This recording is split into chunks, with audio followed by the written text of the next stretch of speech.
and Deep Space Nine. With the original Star Trek, the major difference is at the time that that was made, the digital technology that we have today, as you see around us, was not in existence.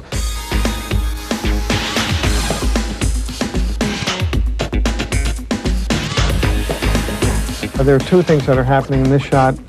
First of all, this is Brent Spiner as Lore, Data's evil brother, and this is Brent Spiner as Data, our stalwart commander on the Enterprise. So this shot combines the technology of a split screen where we shot Brent as Lore and then Brent as Data, and then it also combines this electronic matte painting I'm doing now, and I'll be adding a flying buttress over there and we'll provide you with the finished shot. Now here's the finished shot. This is where I painted in the flying buttresses and just extended up the building with an electronic airbrush. And running, it looks like.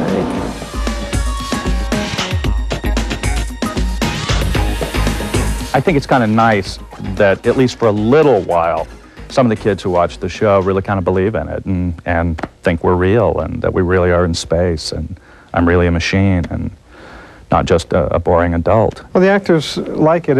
I think it's fun. They enjoy seeing the shots put together at the end. It's like if they're being shot against a blue void and they see the final shot, they kind of get a kick out of being in outer space. Get ready. And left. And back. The national dampeners are offline. Life support is failing. Entering the planet's atmosphere. And right. There are certain characteristics of this show that people have identified as being very Star Trek. And what I've just been doing now, i.e. this kind of acting, whenever, you know, the shuttle is going through a lot of clear air turbulence. I always feel slightly embarrassed when, you know, there are visitors around, because it's one of those Star Trek cliches, you know, the bodies being thrown around inside the shuttle. Another important part of visual effects on our shows is morphing. I remember Odo morphs, right? Rene Aubergenois morphs into different things, and there was one show that he morphs into a rat. How the hell did they do that? We have Rene scanned in the computer with a laser scanner, so we have his body in the computer essentially as a puppet, and we can animate him and morph between him and his live action self, taking him from a liquid state and making him ooze through grates and travel along the floor, and then morph back to his live action self then.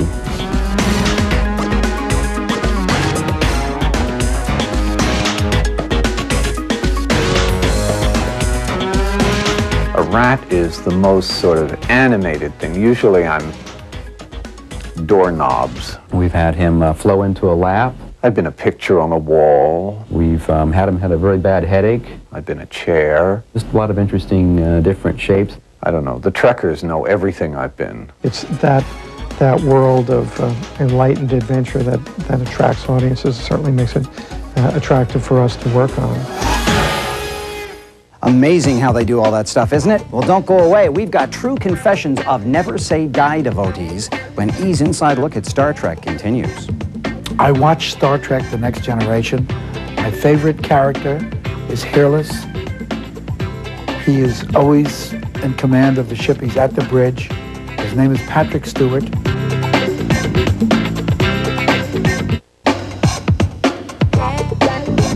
I'm Michael Castner, and you're watching E's one-hour show, Inside Star Trek.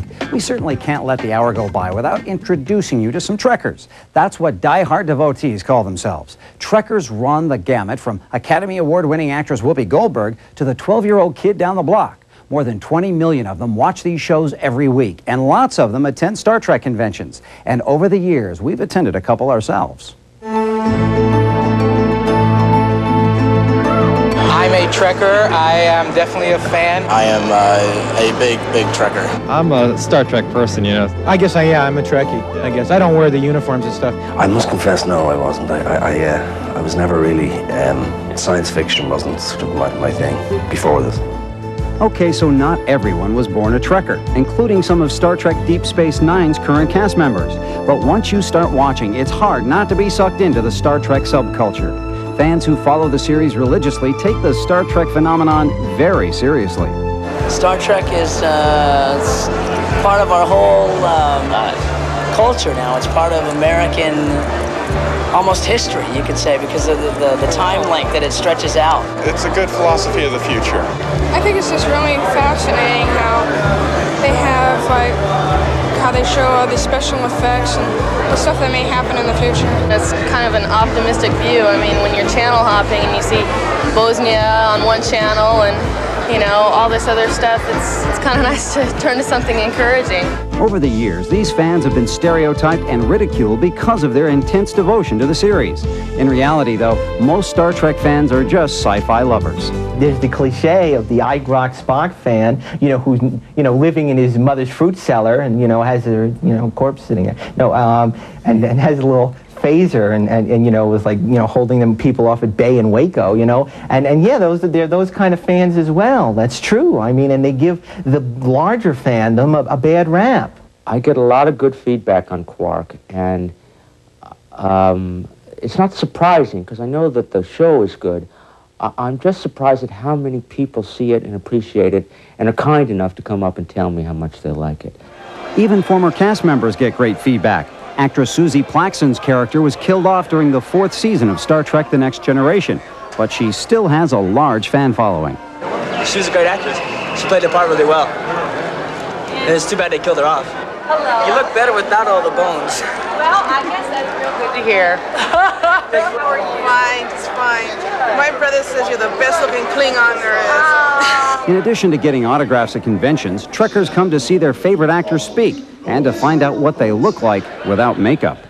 I'm a big ham. I mean, I love sort of being up there and being funny. Michael? Yes? When you were out shooting in Simi Valley, why didn't you come over for lunch and swim in the pool? Do you think both of us could get in your pool?